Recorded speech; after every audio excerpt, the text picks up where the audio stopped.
Hello my dear students, how are you all. I hope कि आप सब मस्त होंगे, घर पे पूरी तरह से स्वस्थ होंगे।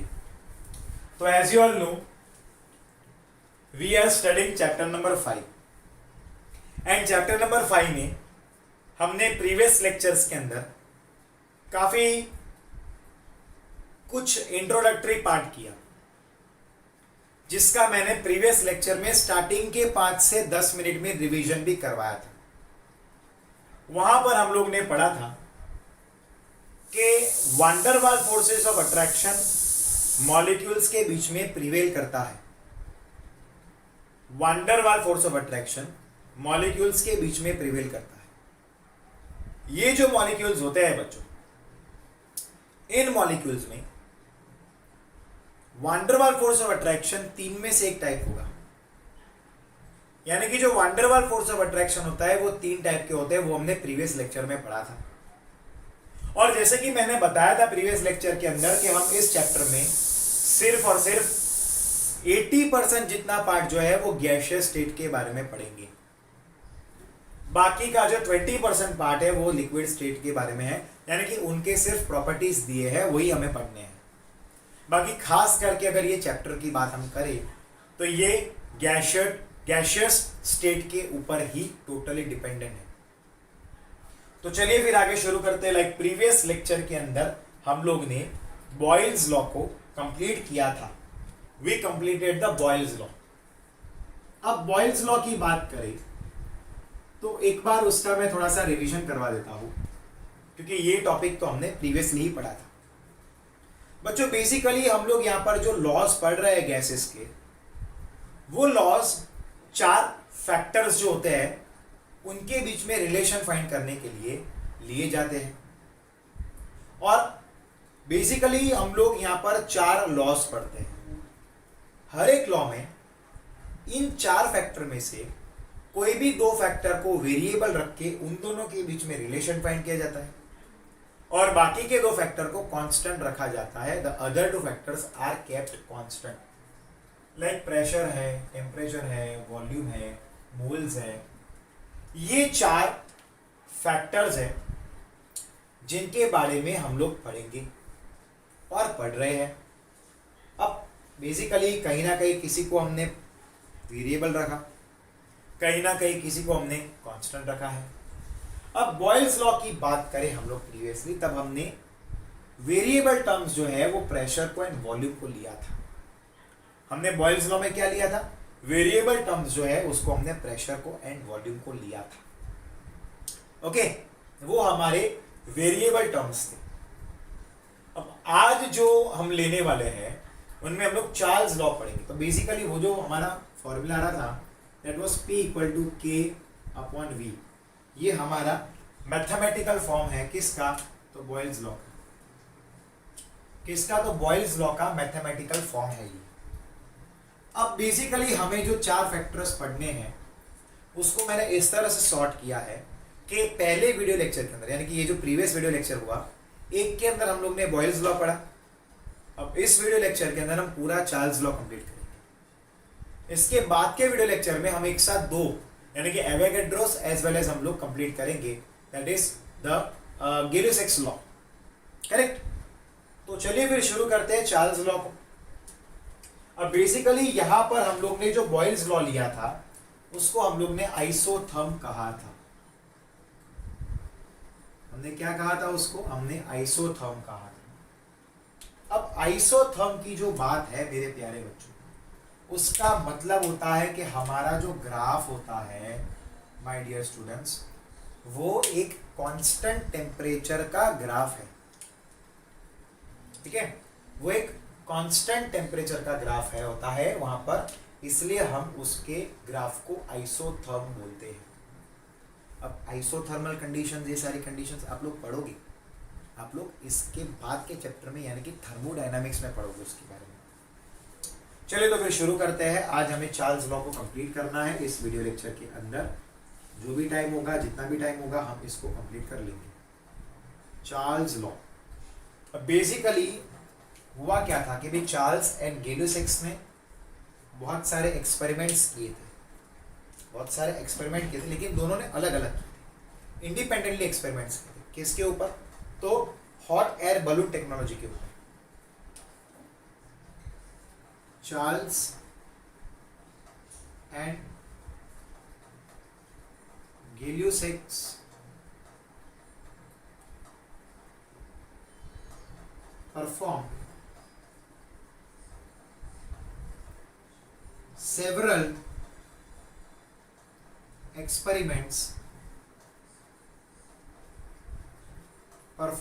experiments on gases independently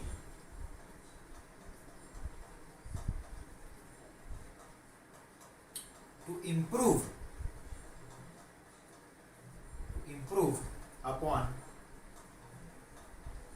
hot air balloon technology।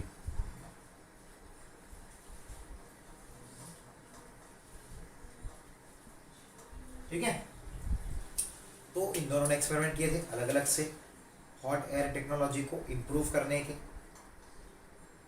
उसके बाद उन्होंने, अब हम लोग चार्ल्स की ही बात करते हैं, तो चार्ल्स ने एक हमें डेफिनेशन दिया था। क्या था? for a fixed mass of a gas at constant pressure, volume of a gas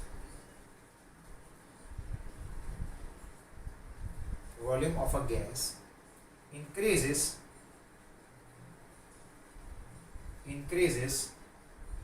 on increasing temperature and decreases on cooling। अब जरा ध्यान से देखना, इन्होंने जो बात बताई, अब उन्होंने क्या बोला कि अगर हमारे पास कोई भी गैस का फिक्स्ड मास है और कांस्टेंट प्रेशर, अब फिक्स्ड मास यानी कि हम ये समझ सकते हैं कि भाई मोल्स उसका क्या रहा, कांस्टेंट रहा, और प्रेशर क्या रहा, कांस्टेंट रहा। तो यहाँ पर हमने वेरिएबल टर्म्स, यानी कि मैं उसको वीआर से रिप्रेजेंट करता हूँ, टेम्परेचर को एंड वॉल्यूम को हमने वेरिएबल टर्म्स रखा है। ठीक है, we have kept here temperature and volume to be variable terms. ठीक है, तो इनका ये कहना था कि अगर आपने टेम्परेचर को बढ़ाया तो हमारे पास जो गैस है उसका वॉल्यूम बढ़ेगा। अब अगर हम बात करें वॉल्यूम के बढ़ने की, टेम्परेचर को हमने बढ़ाया तो वॉल्यूम बढ़ रहा है, यानी कि आप खुद से सोच सकते हो कि कोई भी गैस है उसके टेम्परेचर को बढ़ाने पर उनके मॉलिक्यूल्स के बीच में क्या होगा, डिस्टेंस बढ़ेगा। डिस्टेंस बढ़ेगा तो वो ज़्यादा से ज़्यादा एरिया को कवर करेगा, और ऐसी कंडीशन के अंदर उसका जो वॉल्यूम है तो बढ़ेगा। और अगर हमने टेम्परेचर को घटाया तो मॉलिक्यूल्स क्या होंगे, आपस में नज़दीक आएंगे, बराबर के नहीं, और वॉल्यूम घटेगा। तो ये बात को आप रिलेट कर सकते हो इसके साथ कि जैसे हमारे पास कोई भी सॉलिड है और उसको मैंने हीट किया तो वो लिक्विड बनेगा, हीट किया तो गैस बनेगा। सेम उसको कूल किया, मैं इसको एच लिखता हूँ, यानी कि हीटिंग, इसको कूल, बराबर, और इसको कूल किया तो सॉलिड बना।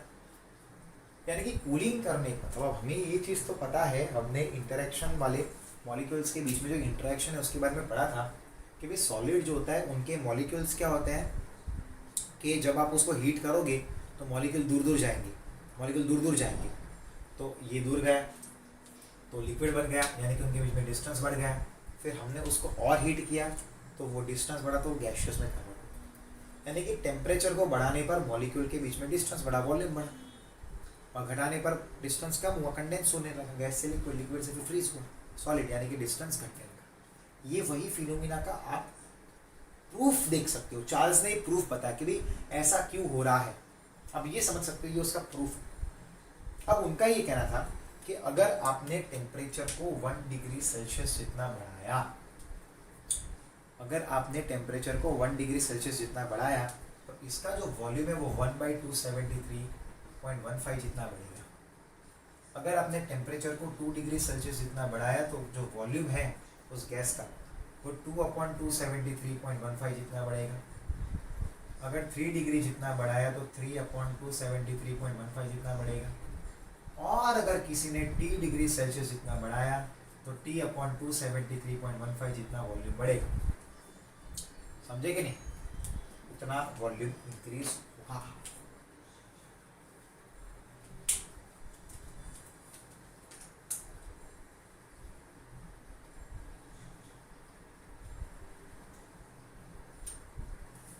क्या होगा? वॉल्यूम इंक्रीज होगा। क्लियर है? यानी कि टेम्परेचर बढ़ाने पर इन फ्रैक्शन से आपने कितना टेम्परेचर बढ़ाया उस पर डिपेंड होता है, और इन फ्रैक्शंस में वॉल्यूम का इंक्रीज होता है। इन फ्रैक्शंस में वॉल्यूम इंक्रीज होता है। ठीक है? लाइक यहाँ पर हमें एक ग्राफ को समझेंगे।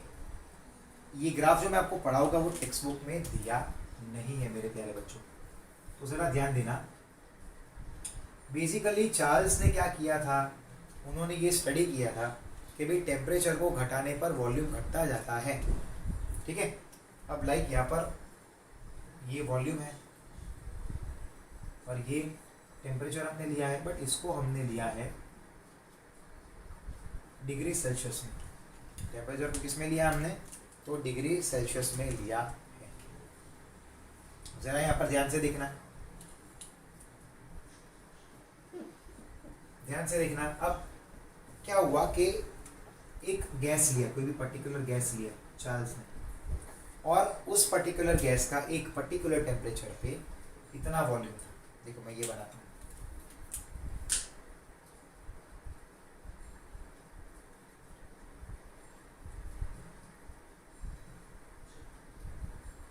ठीक है? इतने टेम्परेचर पे इतना उसका वॉल्यूम था। देखो यहाँ पर ये टेम्परेचर बन गया, अब ये उसका वॉल्यूम बन गया। ये टेम्परेचर ले लिया हमने और ये वॉल्यूम ले लिया। अब उन्होंने ये चेक किया कि जैसे जैसे हम लोग टेम्परेचर को घटाते जाते थे, वो प्रैक्टिकली उन्होंने खुद नहीं, वो जिस कंटेनर में ये एक्सपेरिमेंट कर रहे थे ना, वहाँ पर टेम्परेचर को वो डिक्रीज करते गए, डिक्रीज करते गए, डिक्रीज करते करते करते करते करते करते एक लिमिट तक पहुँच गए। एक सेकेंड ना, एक लिमिट पे आने के बाद प्रैक्टिकली वो उससे कम टेम्परेचर नहीं करता। लाइक मान लो कि भाई -10 डिग्री किया टेम्परेचर, फिर -20 किया, फिर -50 किया, -100 किया, -150 किया, -200 किया, -250 किया, लेकिन एक हद के बाद वो टेम्परेचर को प्रैक्टिकली कम नहीं कर पाए, क्योंकि हमारे पास ऐसे कोई अभी तक स्ट्रॉन्ग, उस समय की बात है, ऐसे कोई स्ट्रॉन्ग इंस्ट्रूमेंट नहीं थे जिससे टेम्परेचर को और घटाया जाए, बहुत ही कम कर दिया जाए, यानी कि -270 kelvin I mean degree Celsius से भी कम किया जाए। तो उन्होंने चेक किया कि भाई जैसे जैसे हम लोग ने टेम्परेचर को घटाया तो वॉल्यूम तो डिक्रीज हुआ। फिर उसके बाद क्या किया, एक हद के बाद टेम्परेचर को बढ़ा ही नहीं पाए वो, क्योंकि प्रैक्टिकली उनके पास ऐसा कोई था ही नहीं इंस्ट्रूमेंट। तो उन्होंने खुद से ही उस ग्राफ में, क्योंकि ये स्ट्रेट लाइन ग्राफ यूँ करके खींच लिया, तो उन्होंने चेक किया कि इस टेम्परेचर के ऊपर वॉल्यूम जो गैस का है वो 0 बन जाता है। और फिर उन्होंने इस टेम्परेचर को मेजर किया, वॉल्यूम जो था इधर वो क्या बन जाता था? 0। देखो प्रैक्टिकली कोई भी गैस का वॉल्यूम 0 नहीं होता। उन्होंने तो ये चीज़ यहाँ तक एक्सपेरिमेंटली किया, पर उसके बाद उन्होंने ग्राफ को सीधा खींच लिया, और फिर वो ग्राफ को खींच के इस टेम्परेचर को बोल दिया कि भाई ये टेम्परेचर पे जो भी गैस होगा वो उसका वॉल्यूम 0 बन जाएगा। अब ये इतना पार्ट जो है वो तो हाइपोथेटिकल है, उसका कोई प्रॉपर प्रैक्टिकल हमारे पास है ही नहीं। ठीक है? प्रैक्टिकल है ही नहीं, ये आप समझ सकते हो, तो जजमेंट लिया था उन्होंने। ठीक है? और अगर उन्होंने ये भी देखा कि अगर टेम्परेचर को हम और घटा दें, अगर और उसको डिक्रीज किया जाता है तो वॉल्यूम नेगेटिव में चला जाएगा। पर आप खुद से सोचिए, कभी कोई भी चीज़ का वॉल्यूम नेगेटिव हो सकता है? आप कभी कोई भी चीज़ लेने गए, मान लो कि भाई कोई एप्पल को लेने गया, तो क्या वो ये बोलेगा कि भाई मुझे -500 ग्राम एप्पल दो, या फिर कोई ये बोलेगा मुझे -1000 ग्राम एप्पल दो, या फिर मुझे -200 ml घी दो। कभी कोई भी चीज़ का वॉल्यूम नेगेटिव होता नहीं है, और ना ही चाहे कितना भी हम टेम्परेचर करें, कभी कोई चीज़ का वॉल्यूम भी ज़ीरो कैसे हो सकता है। अरे मॉलिक्यूल एक साथ तो रहेंगे कि नहीं, थोड़ा भी वॉल्यूम तो कवर करेगा कि नहीं। हाँ ये होगा कि भी वॉल्यूम शायद नेग्लिजिबल बन जाए, बट वॉल्यूम ज़ीरो तो हो ही नहीं सकता। It can never be possible. ठीक है बच्चों, it can never be possible. Clear है, समझ में आया। हाँ, तो यहाँ पर ये ग्राफ उन्होंने दिया था। अब इसके बाद हम लोग जाएंगे, क्योंकि ये थियरी काफ़ी लंबी चौड़ी थियरी है, बट उससे पहले मैं ये चाहता हूँ कि आप इसको, मैं 1 मिनट का टाइम दे रहा हूँ, इसको शांति से रीड कर लो, इसका स्क्रीनशॉट लो और फिर उसको स्टोर करना, लेक्चर के बाद उसको लिख लेना। ओके, मैं 1 मिनट टाइम दे रहा हूँ, आप शांति से लिख लो इसको, यू राइट इट।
ओके, तो आपने आई होप के स्क्रीनशॉट ले लिया होगा।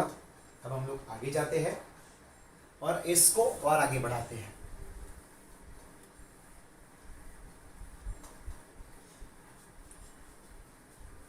टॉपिक तो वैसे काफी इंटरेस्टिंग और इजी है, बट लेंदी है। अब आगे जाते हैं चार्ल्स लॉ में। अब हम कंसीडर करते हैं कि एट 0 डिग्री सेल्सियस वॉल्यूम कितना है उसका, तो V0 है। एट 0 degree Celsius volume is V0।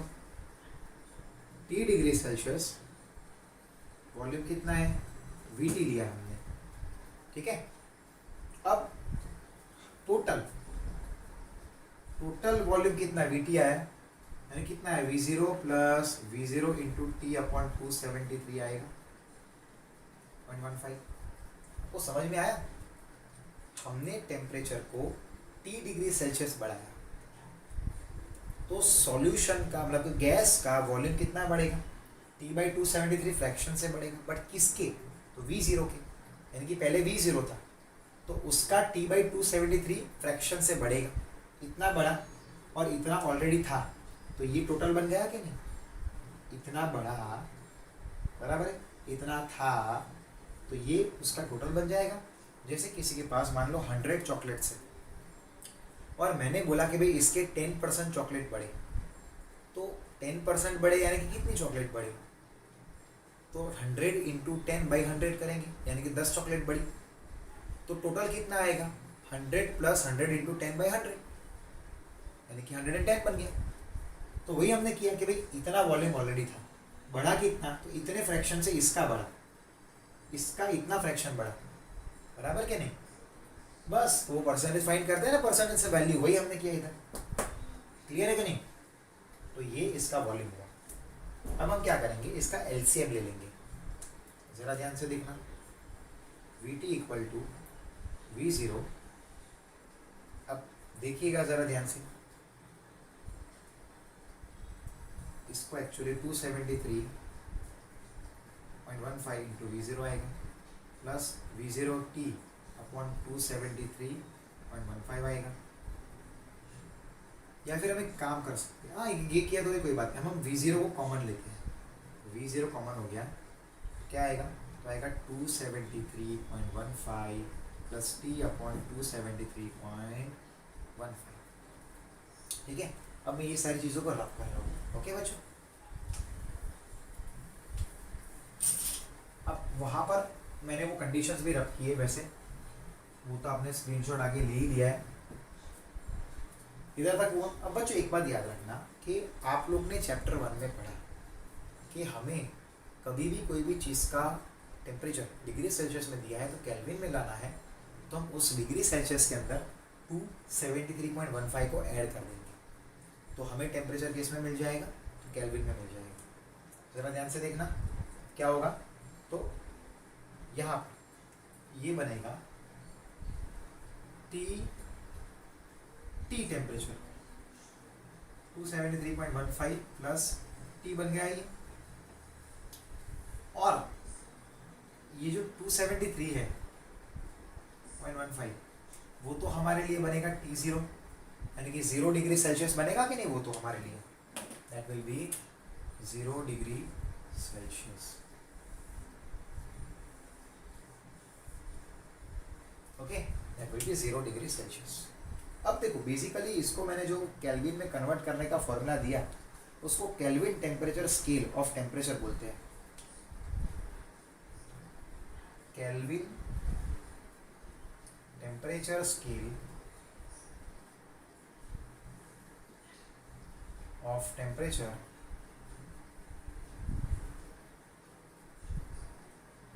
is called thermodynamic scale of temperature। ठीक है, इसको हम लोग क्या बोलते हैं, थर्मोडायनामिक स्केल ऑफ टेम्परेचर बोलते हैं। आगे बढ़ते हैं।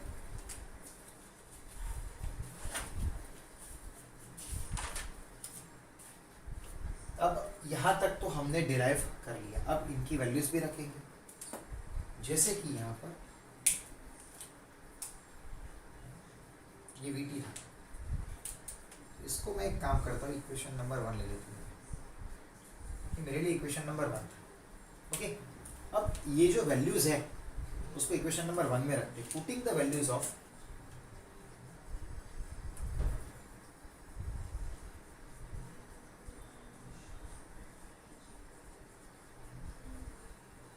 putting the value of Tt and T0 in equation number 1, बराबर रख देते हैं। Vt equal to V0 into Tt upon T0। ठीक है, ये इक्वेशन मिल गया अब हमें। अब इस इक्वेशन में हम थोड़ा सा और रीअरेंजमेंट करते हैं इक्वेशन का, क्या मिलेगा, तो मिलेगा that is Vt upon V0 equal to Tt upon T0, ये मिलेगा। ठीक है, यानी कि आप इसको ये भी कंसीडर कर सकते हो कि भाई V2 by V1 equal to T2 by T1, क्योंकि ये क्या था, फाइनल था, और ये क्या था, इनिशियल था। हम ऐसा भी लिख सकते हैं कि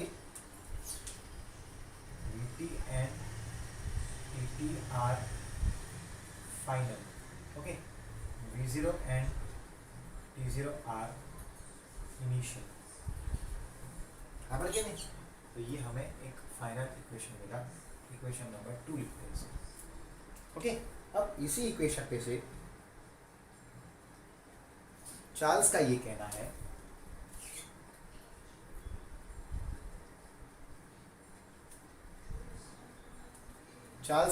है कि V is equal to KT, यानी कि V by T is equal to constant, क्या बोलेंगे, कांस्टेंट, ये बोला। अब ये जो हमें इक्वेशन मिला है बेसिकली बच्चों, इस इक्वेशन को मैं नंबर 3 लेता हूँ और इस इक्वेशन को बोलते हैं that is mathematical expression for Charles law. अब ये क्या बता रहा है, it is a mathematical expression of Charles law. ये चार्ल्स लॉ का क्या है, तो ये मैथमेटिकल एक्सप्रेशन है। और ये क्या बता रहा है, विच स्टेट्स, क्या शो कर रहा है, which states that pressure remaining constant, that pressure remaining constant, pressure को क्या रखा हमने यहाँ पर, कांस्टेंट रखा है। The volume of a fixed amount of gas is directly proportional to its absolute temperature. The volume of a fixed amount of gas is directly fixed amount of gas is directly the volume of a fixed amount of gas. ठीक है, the volume of a fixed amount of gas is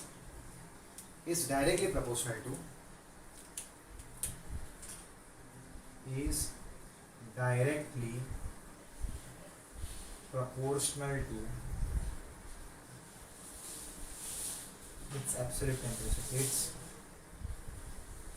absolute temperature। ठीक है, ये मिल गया हमें। अब इसका हम लोग ग्राफ भी प्लॉट कर लेते हैं ताकि इसी में कंप्लीट हो जाए। यहाँ पर हमने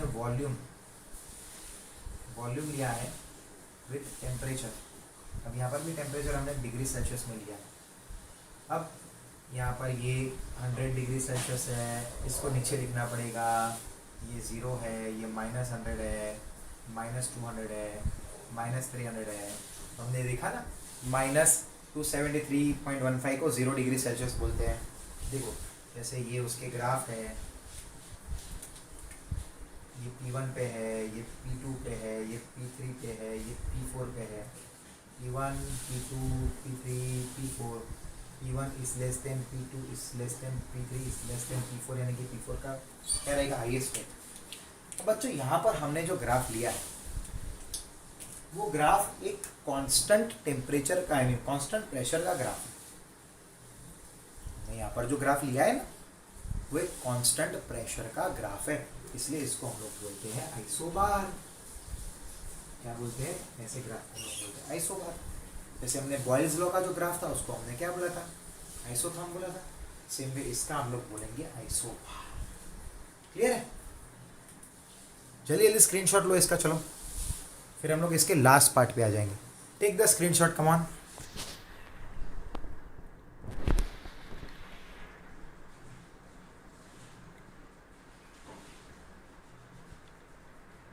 चलो ले लिया स्क्रीनशॉट। अभी तो मुझे इतना ही पार्ट चाहिए, ठीक है, इसलिए मैं उतने पार्ट को ही रब कर रहा हूँ, फिर आपको मैं लास्ट में टाइम दे दूंगा 2 मिनट का।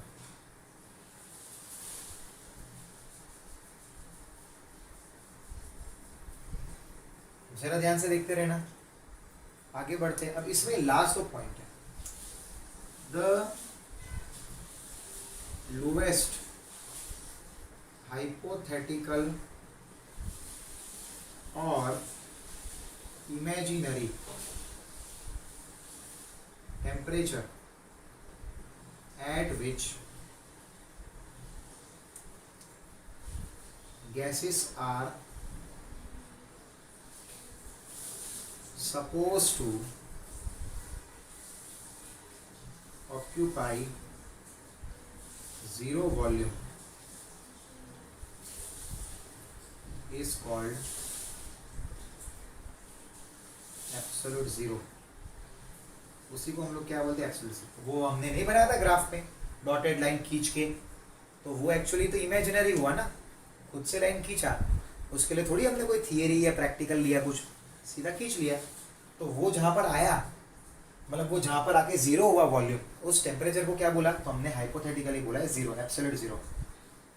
अब एक बात याद रखना, इसका जो लास्ट पॉइंट है, जो मेन पॉइंट है, all gases obey Charles' law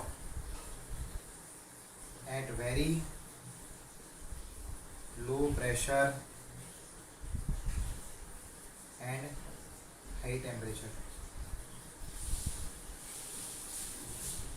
ठीक है, अब सारे जो गैसेस होते हैं वो चार्ल्स लॉ को ओबे करते हैं लो प्रेशर पे एंड हाई टेम्परेचर्स पे।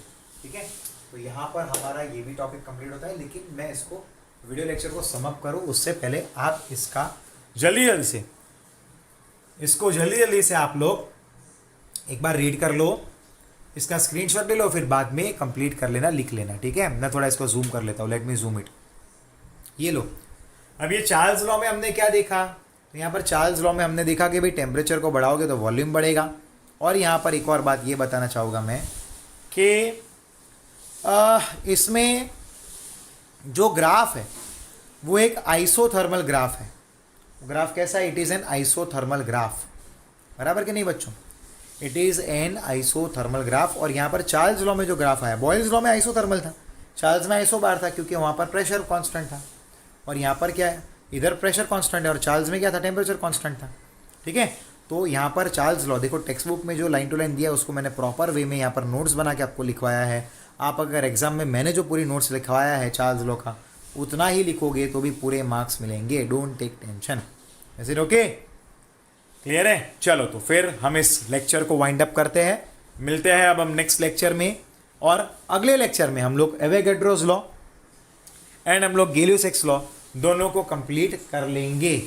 ओके, तो फिर बच्चों मिलते हैं। Till then goodbye and take care my dear students. इसकी नोट्स बनाना मत भूलना, इसका स्क्रीनशॉट लेना भी मत भूलना। ओके, गुड बाय, मिलते हैं कल के लेक्चर में।